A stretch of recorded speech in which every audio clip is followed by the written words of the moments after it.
पिताजी जल्दी चलिए, वरना मैं आज स्कूल में देरी से पहुंचूंगा। मेरी टीचर बहुत गुस्सा करती है। हाँ हाँ बेटा, अभी चलते हैं, बस 2 मिनट रुको। तभी रमेश की पत्नी कमरे से बाहर आती है और रमेश से कहती है, सुनिए जी, आज शाम को आप ऑफिस से जरा जल्दी घर आ जाइएगा। याद है ना, आज आपको मुझे शॉपिंग कराने के लिए लेकर जाना है। अरे भाग्यवान, इस महीने हाथ जरा तंग है। मेरी मानो तो शॉपिंग का विचार कुछ दिनों के लिए अपने दिमाग से निकाल ही दो। मैं तुम्हें अगले महीने पक्का शॉपिंग कराने ले जाऊंगा। अभी मुझे चलना चाहिए, वरना राजू को स्कूल पहुंचने में देर हो जाएगी। देखिए जी, अब आपके ये बहाने पुराने हो चुके हैं। मैं कुछ नहीं जानती। आज शाम को मुझे शॉपिंग करने जाना है, मतलब जाना है।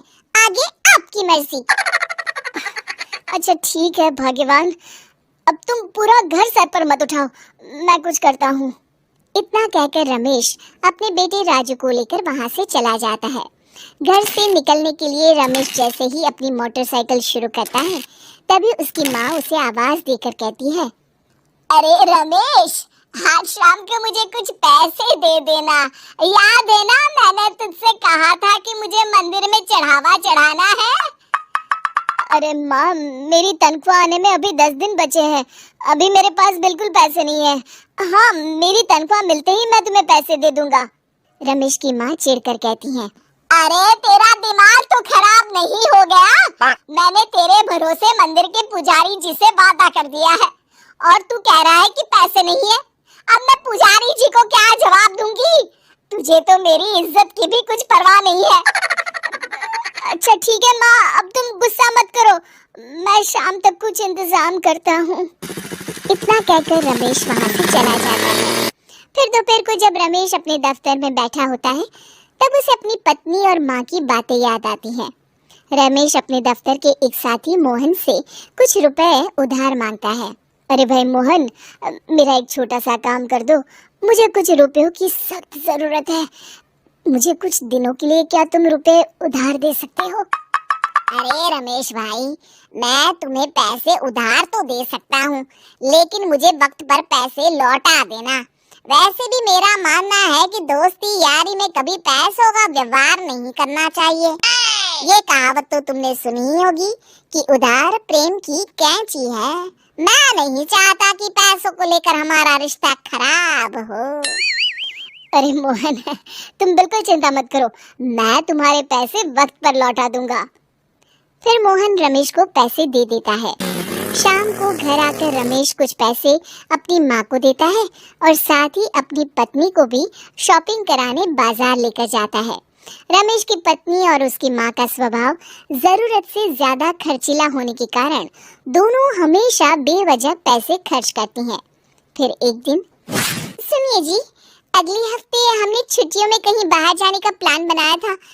आपने पैसों का इंतजाम कर लिया ना? अरे अभी कहाँ, अभी तो मेरे पास बिल्कुल पैसे नहीं है। हम कभी और चले जाएंगे। देखिए जी, मैंने सभी सहेलियों से कह दिया है कि मैं बाहर घूमने जा रही हूँ। अगर मैं नहीं गई तो सब मुझ पर हंसेंगी। आप कहीं से भी पैसों का इंतजाम कीजिए जी। इतना कहकर रमेश की पत्नी वहाँ से चली जाती है। वहीं दूसरी तरफ रमेश की माँ भी तीर्थ यात्रा जाने की जिद करती है और रमेश से पैसे मांगती है। फिर अगले दिन रमेश एक सेठ से पैसे उधार लेकर अपनी पत्नी और बेटे को घुमाने ले जाता है और अपनी माँ को भी तीर्थ यात्रा पर भेज देता है। लेकिन जैसे ही रमेश अपनी छुट्टियाँ बिताकर वापस आता है, कर्जदार उसका जीना मुश्किल कर देते हैं।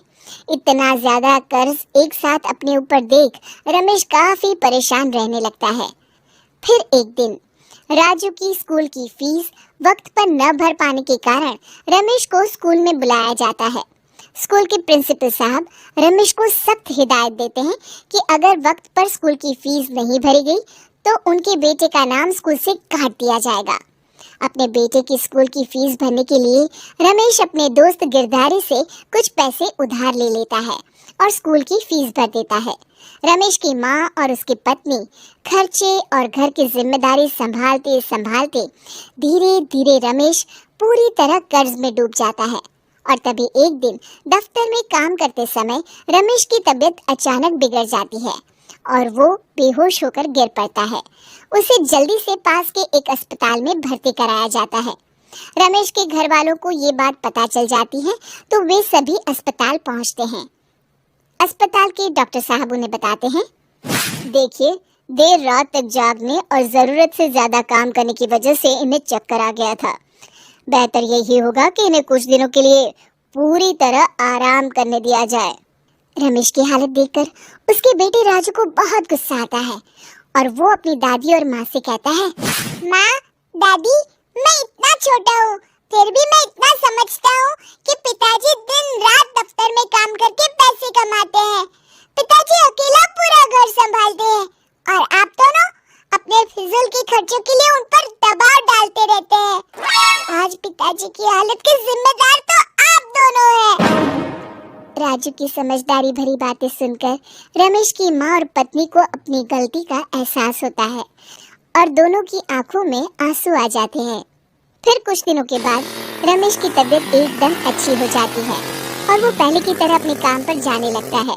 रमेश की माँ और पत्नी अब उसे किसी प्रकार की कोई तकलीफ नहीं देते और ना ही उससे किसी चीज की मांग करते हैं। फिर देखते ही देखते रमेश अपने कर्ज के सारे पैसे चुका देता है। उसकी जिंदगी पहले की तरह अच्छी हो जाती है और वो अपने परिवार के साथ खुशी खुशी रहने लगता है। शिक्षा, हमारे रिश्ते एक तराजू की तरह होते हैं जिसकी दोनों ओर जिम्मेदारी और समझदारी का वजन बराबर होना चाहिए।